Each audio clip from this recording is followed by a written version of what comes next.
जय हिंद दोस्तों, दिव्य हिंदी एकेडमी में आपका स्वागत है। मैं सुभाष आप लोगों को आज पढ़ाने वाला हूं वैदिक सभ्यता, वैदिक संस्कृति।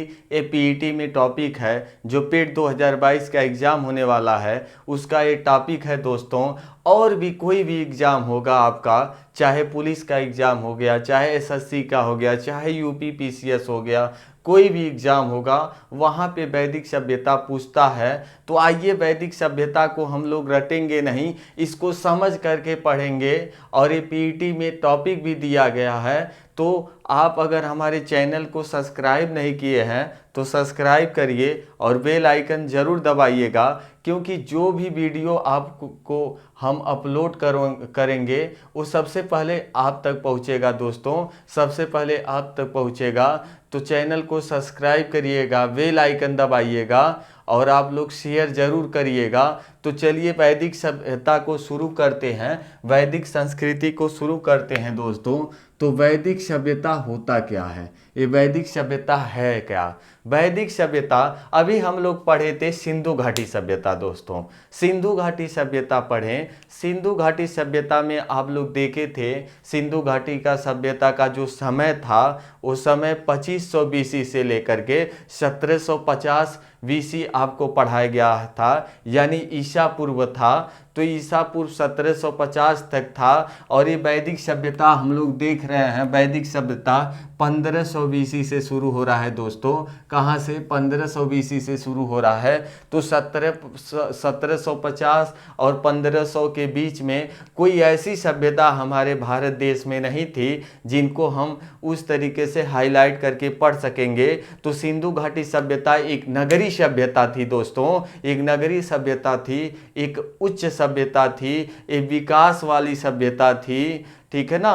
तो उस तरीके से ये वैदिक सभ्यता आप लोगों को पढ़ना होगा। वो शहरी सभ्यता थी, नगरी सभ्यता थी, लेकिन तो ये वैदिक सभ्यता क्या है हमारा? एक ग्रामीण सभ्यता है दोस्तों, ग्रामीण सभ्यता है। तो वैदिक सभ्यता की जानकारी कहाँ मिलता है, जानकारी कैसे हम लोग इकट्ठा करते हैं कि वैदिक सभ्यता थी? तो हमारे पास 4 वेद है दोस्तों, आप लोग पढ़े होंगे, जानते होंगे। वेद हमारे 4 हैं, ऋग्वेद, यजुर्वेद, सामवेद, अथर्ववेद। 4 वेद हैं। कुछ उनके ग्रंथ भी हैं, ब्राह्मण ग्रंथ, जैसे आरण्यक ग्रंथ हो गया, उपनिषद ग्रंथ हो गया, ठीक है। आरण्यक ग्रंथ, उपनिषद ग्रंथ, ब्राह्मण ग्रंथ। ये ग्रंथ क्यों लिखा गया था? ऋग्वेद, सामवेद, यजुर्वेद को इन लोगों को समझने के लिए, इन लोगों का अनुवाद करने के लिए ये सब लिखा गया था। तो वेद आपके 4 हैं। तो वेद में लिखा है ऋग्वैदिक काल, जो ऋग्वैदिक काल है दोस्तों 1500 से लेकर के 600 बीसी आपका है, 1500 बीसी से लेकर के 600 बीसी है वैदिक काल।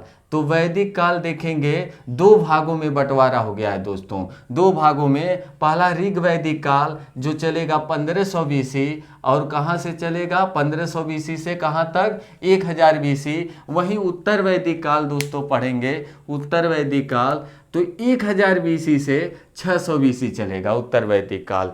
तो एक क्वेश्चन आएगा, सबसे प्राचीनतम जो आपका वेद है वो कौन सा है? तो ऋग्वैदिक, ऋग्वेद है दोस्तों। ऋग्वेद सबसे प्राचीन ग्रंथ है।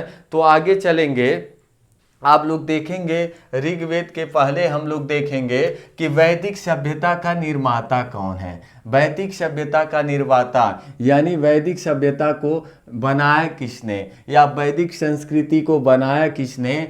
तो ये आर्य है दोस्तों, आर्य है। तो आर्य का जो मतलब होता है या अर्थ होता है, आर्य का अर्थ होता है श्रेष्ठ।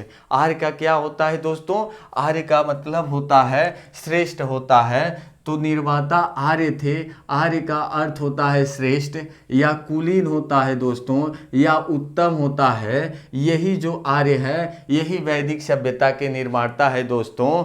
कहा जाता है ये लोग मध्य एशिया से आए थे दोस्तों। कहाँ से आए थे? मध्य एशिया से आए थे यार, मध्य एशिया से आए थे भारत में। और भारत के किस क्षेत्र में थे दोस्तों? उत्तरी क्षेत्र में थे। जो उत्तरी भारत है इधर ही ये लोग आकर के बसे थे, आर्य आर्य आकर के बसे, तो इनकी एक सभ्यता बना जिसको कहे हम वैदिक सभ्यता। लेकिन तो ये बीसी की बात है, 1500 बीसी से शुरू होता है, 600 बीसी तक जाता है। तो हमें कैसे आज जानकारी मिलती है? वेदों से मिलती है दोस्तों, वेदों से। जो वेद हमारे पास 4 है, तो आर्यों के बारे में पूरा लिखा गया है। आगे चलते हैं दोस्तों। ये सब जो क्वेश्चन आपके सामने लिखा है, ये सब एग्जाम में बनने वाला क्वेश्चन है दोस्तों, एग्जाम में पूछने वाला क्वेश्चन है। तो चलेंगे हम लोग। जानकारी कैसे मिली? वेदों से मिली दोस्त, वेदों से। वेद का शाब्दिक अर्थ क्या होता है? वेद का शाब्दिक अर्थ ज्ञान होता है। वेद का शाब्दिक अर्थ ही ज्ञान होता है। वेद जो 4 हैं आपके ना, वेद जो 4 हैं आपके, ऋग्वेद सबसे पुराना वेद है ऋग्वेद, यजुर्वेद, सामवेद, अथर्ववेद। अथर्ववेद की रचना सबसे बाद में हुई है।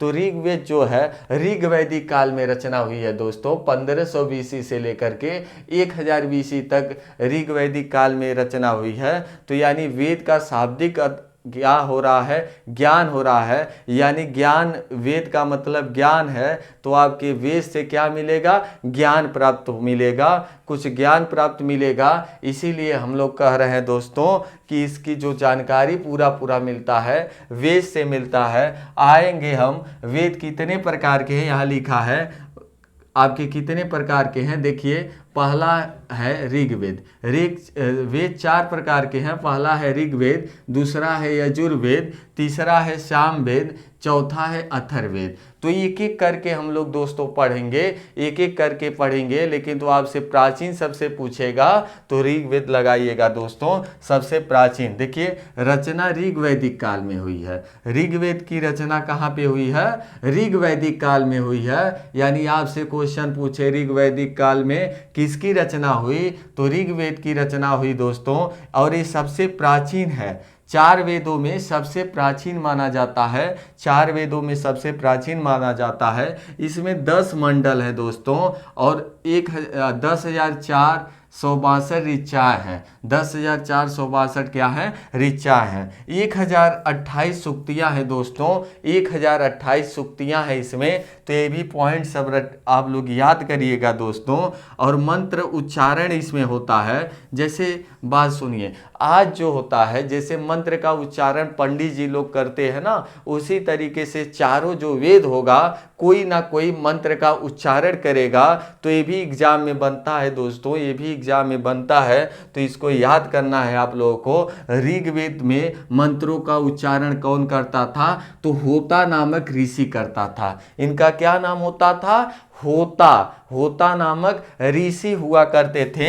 यही ऋग्वेद के मंत्रों का उच्चारण करते थे दोस्तों। ऋग्वेद के मंत्रों का मंत्र उच्चारण होता नामक ऋषि से होता है। आगे चलेंगे। अगला जो पॉइंट आपको सबसे महत्वपूर्ण पॉइंट है, पहला एवं 10वां मंडल बाद में जोड़ा गया। पहला एवं 10वां मंडल की जो बात आ रही है, आपसे पूछेगा कि इसमें ऋग्वेद में कितने मंडल है? तो 10 मंडल है। ऋग्वेद में कितने मंडल है? तो 10 मंडल है। लेकिन तो 10 मंडल में पहला एवं 10वां मंडल सबसे बाद में जोड़ा गया। ये भी ऑब्जेक्टिव क्वेश्चन बनता है दोस्त, ये भी ऑब्जेक्टिव क्वेश्चन बनता है। उसके बाद आप लोग अगले पॉइंट पे चलेंगे जो मोस्ट इंपॉर्टेंट है, ब्राह्मण ग्रंथ। ब्राह्मण ग्रंथ भी एग्जाम में पूछता है दोस्तों, ब्राह्मण ग्रंथ भी एग्जाम में पूछता है। जैसे इसके ब्राह्मण ग्रंथ जो है 2 हैं। ऋग्वेद के कितने ब्राह्मण ग्रंथ है? ऐतरेय है और एक कौशितकी है। ब्राह्मण ग्रंथ ऋग्वेद के 2 हैं, ऐतरेय है, कौशितकी है। ये ब्राह्मण ग्रंथ क्या होता है दोस्तों? देखिए ऋग्वैदिक काल में लिख दिया गया, सबसे पुराना ग्रंथ है। लेकिन तो इसको समझने के लिए 2 ब्राह्मण ग्रंथ लिखे गए हैं दोस्त, 2 ब्राह्मण ग्रंथ लिखे गए हैं जिनका नाम एक ऐतरेय है और दूसरा कौशितकी है। दूसरा कौशितकी है। तो इसको याद करेंगे आप, इसको याद करेंगे कि पहला जो ब्राह्मण ग्रंथ होगा ऐतरेय होगा, दूसरा कौशितकी होगा। और ये सब 2 ब्राह्मण ग्रंथ किसके लिए बने हैं? ऋग्वेद के लिए। ऋग्वेद यजुर्वेद को समझने के लिए ब्राह्मण ग्रंथ बने हैं। चलिए आगे चलते हैं दोस्तों। अब आएगा आपका यजुर्वेद। हम लोग ऋग्वैदिक काल में ऋग्वेद की रचना पढ़े हैं, ऋग्वैदिक काल में ऋग्वेद की रचना पढ़े हैं। आगे चलेंगे हम लोग यजुर्वेद पढ़ेंगे। तो यजु का अर्थ क्या होता है? यज्ञ होता है दोस्तों। यजु का अर्थ होता है यज्ञ, यजु का अर्थ होता है यज्ञ। आगे चलेंगे, यजुर्वेद में क्या बातें लिखी गई हैं? यजुर्वेद में यज्ञ एवं उनके विधि विधानों के बारे में लिखी गई है दोस्तों। यजुर्वेद में उनके यज्ञ या विधि विधानों का बात, जैसे यज्ञ होता है ना, आज भी यज्ञ होता है, तो यज्ञ का विधि विधान आपसे पूछ ले किस वेद में लिखी गई है, तो यजुर्वेद बताएंगे दोस्त। यज्ञों के नियम, यज्ञों के नियम विधि विधान का वर्णन किस में मिलेगा? यजुर्वेद में मिलेगा। तो चलिए, यजुर्वेद में मंत्रों का उच्चारण करने वाले ऋषि को क्या कहते थे? जो पंडित जी होते थे, यजुर्वेद के मंत्रों का उच्चारण करते थे, उनको क्या कहा जाता है? तो आएंगे देखेंगे, अधूर्य नामक पुरोहित। अधूर्य नामक पुरोहित क्या करते हैं? यजुर्वेद के मंत्रों का उच्चारण करते हैं, जो यज्ञों में यूज होता है दोस्तों। तो आपसे एक क्वेश्चन और पूछेगा कि यजुर्वेद के कितने भाग हैं दोस्तों? यजुर्वेद के कितने भाग हैं? तो यजुर्वेद के 2 भाग हैं, एक शुक्ल भाग है और दूसरा कृष्ण भाग है। तो एक शुक्ल ब्राह्मण, देखिए यजुर्वेद के 2 भाग हैं, एक शुक्ल यजुर्वेद हो गया, एक कृष्ण यजुर्वेद हो गया। ये 2 हैं। तो आपसे पूछेगा यजुर्वेद के 2 भाग, तो बताइएगा शुक्ल यजुर्वेद, कृष्ण यजुर्वेद, या यजुर्वेद के कितने भाग हैं? तो 2 भाग हैं, बताइएगा दोस्तों। तो आगे चलेंगे, एक आप लोग 4 वेद पढ़ रहे हैं, आप लोग 4 वेद पढ़ रहे हैं। पहला ऋग्वेद, दूसरा यजुर्वेद, तीसरा सामवेद, चौथा अथर्ववेद। तो आपसे पूछेगा कि कौन सा ऐसा वेद है जो गद्य एवं पद्य दोनों में लिखा गया है? जो गद्य एवं पद्य दोनों में लिखा गया है। तो देखिए, यजुर्वेद ही ऐसा वेद है जो गद्य यानी कहानी में और पद्य यानी कविता में लिखा गया है। तो गद्य एवं पद्य दोनों में लिखी जाने वाली रचना हुई है, जो लिखी जाने वाली जो आपका वेद है, वो आपका वेद है यजुर्वेद। आगे चलेंगे, इसके ब्राह्मण ग्रंथ, यानी यजुर्वेद को भी कोई ना कोई ऋषि या पंडित जी इसको क्या करते होंगे? मंत्रों का उच्चारण करते होंगे। तो उनका क्या नाम है? तो ब्राह्मण ग्रंथ इसमें जो होंगे, ब्राह्मण ग्रंथ जो इसमें होंगे, शतपथ होंगे दोस्तों, शतपथ होंगे और तैत्री होगा। 2 ब्राह्मण ग्रंथ है। आपसे 2 ब्राह्मण ग्रंथ पूछेगा, 2 ब्राह्मण ग्रंथ पूछेगा, कौन कौन है? शतपथ और तैत्री। और किसके हैं? यजुर्वेद के हैं दोस्तों। यजुर्वेद के 2 ब्राह्मण ग्रंथ शतपथ और तैत्री। यजुर्वेद का उच्चारण कौन करता था? अधूर्य नामक पुरोहित करता था दोस्तों, अधूर्य नामक पुरोहित करता था। चलिए, मंत्रों का उच्चारण कौन करता है यजुर्वेद का? अधूर्य नामक पुरोहित करता है। यजुर्वेद के कितने ब्राह्मण ग्रंथ हैं? तो 2 ब्राह्मण ग्रंथ है, एक शतपथ है, एक तैत्री है। ब्राह्मण ग्रंथ क्यों लिखे गए थे? इनको समझने के लिए, हर वेद को समझने के लिए। जैसे नहीं आसान भाषा में अनुवाद किया जाता है, आसान भाषा में अनुवाद किया जाता है, उसी तरीके से ऋग्वेद को समझने के लिए भी लिखा गया था दोस्तों ब्राह्मण ग्रंथ, ऐतरेय और कौशिकी। उसी तरीके से यजुर्वेद को समझने के लिए 2 ब्राह्मण ग्रंथ लिखे गए, एक है शतपथ और तैत्री। ये सब पॉइंट याद रखिएगा दोस्तों, एग्जाम में बनता है। वैसे ही आपको पूछा जाएगा, ऋग्वेद में मंत्रों का उच्चारण कौन करता था? तो होता ऋषि करता था दोस्तों, होता ऋषि करता था। और आपसे पूछेगा यजुर्वेद में मंत्रों का उच्चारण कौन करता था? तो अधूर्य नामक पुरोहित करता था दोस्तों, अधूर्य नामक पुरोहित करता था, अधूर्य नामक पुरोहित करता था। आगे चलेंगे, यजुर्वेद के 2 भाग हैं, एक कृष्ण यजुर्वेद है, एक शुक्ल यजुर्वेद है। तो आगे चलेंगे, हम लोग पढ़ेंगे तीसरा नंबर जो सामवेद आएगा दोस्तों, सामवेद आएगा तीसरा नंबर। तो साम का अर्थ ही होता है गान। साम का शाब्दिक अर्थ क्या होता है दोस्तों? गान। साम का शाब्दिक अर्थ होता है गान। आगे चलेंगे, यज्ञों के अवसर पर गाए जाने वाला, यज्ञों के अवसर पर गाए जाने वाला मंत्रों का संग्रह है। इसमें क्या है, सामवेद में क्या है, यज्ञों के अवसर पर गाए जाने वाला मंत्रों का संग्रह है। लेकिन तो यही यजुर्वेद में क्या था दोस्तों, यजुर्वेद में केवल यज्ञों का विधि विधानों के बारे में बात किया गया है, विधि विधानों के बारे में बात किया गया है। लेकिन तो सामवेद में साम का शाब्दिक अर्थ गान है, यानी यज्ञों के अवसर पर गाए जाने वाला मंत्रों का संग्रह है दोस्तों, मंत्रों का संग्रह है, बहुत सारे मंत्र हैं। आगे चलेंगे, भारतीय संगीत का मूल ग्रंथ कहा जाता है इसको। सामवेद को क्या कहा जाता है दोस्तों, भारतीय संगीत का मूल ग्रंथ कहा जाता है। अगला पॉइंट आएगा, सातों स्वरों की जानकारी यहाँ से मिलती है। कहाँ से सातों स्वरों की जानकारी मिलती है, सामवेद से। सातों स्वरों की जो जानकारी मिलती है सामवेद से मिलती है, सामवेद से मिलती है। जो हमारे 7 स्वर हैं, 7 स्वर हैं, उसकी जानकारी मिलती है। आगे चलेंगे तो सभी के पुरोहित जान गए, तो सामवेद के भी पुरोहित होंगे, इसको मंत्रों का उच्चारण करते होंगे, या साम का अर्थ होता है गान। तो सामवेद को कौन गाने वाला है, तो आइए देखते हैं। सामवेद को गाने वाला पुरोहित होगा उद्गाता। उद्गाता नामक पुरोहित सामवेद को गाता था दोस्तों, सामवेद को गाता था। तो ये जो पुरोहित हो रहे हैं, किसी के ना किसी के, मतलब हर वेद के क्या है, ब्राह्मण ग्रंथ हैं, हर वेद के उद्गाता है, मतलब हर वेद का कोई उच्चारण करने वाला है, कोई गाने वाला है, कोई ऋषि मुनि, कोई ब्राह्मण। तो इसको याद रखिएगा। जैसे आपका पुरोहित नामक उद्गाता क्या करता था, सामवेद को गाता था। तो आगे चलेंगे, इनके ब्राह्मण ग्रंथ, यानी सामवेद को समझने के लिए ब्राह्मण ग्रंथ लिखे गए हैं।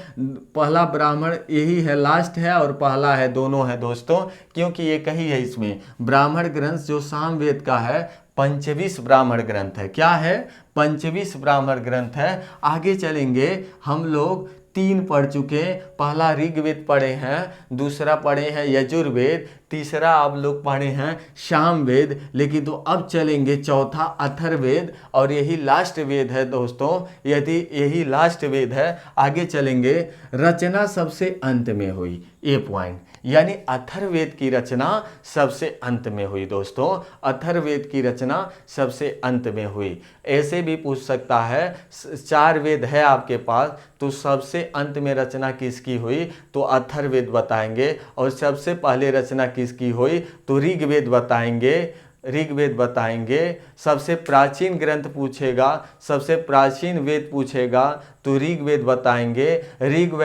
ऋग्वेद की आपका लिखित कब हुआ है, मतलब लिखा कब गया है, या जानकारी कब मिलता है, तो ऋग्वैदिक काल यानी 1500 BC से 1000 BC के बीच में मिलता है। आप लोगों के एक क्वेश्चन और बनता है दोस्तों कि कौन सा वेद गद्य एवं पद्य दोनों में लिखा गया है, कौन सा वेद गद्य एवं पद्य में दोनों में लिखा गया है। तो आपको गद्य एवं पद्य में दोनों क्या बताए हैं, अभी क्या बताए हैं, यजुर्वेद दोस्तों। यजुर्वेद ऐसा वेद है कि गद्य यानी कहानी में, पद्य यानी कविता के रूप में भी लिखा गया है यजुर्वेद। आगे चलेंगे दोस्तों, आपके सामने है अथर्ववेद। अथर्ववेद की रचना सबसे बाद में हुई।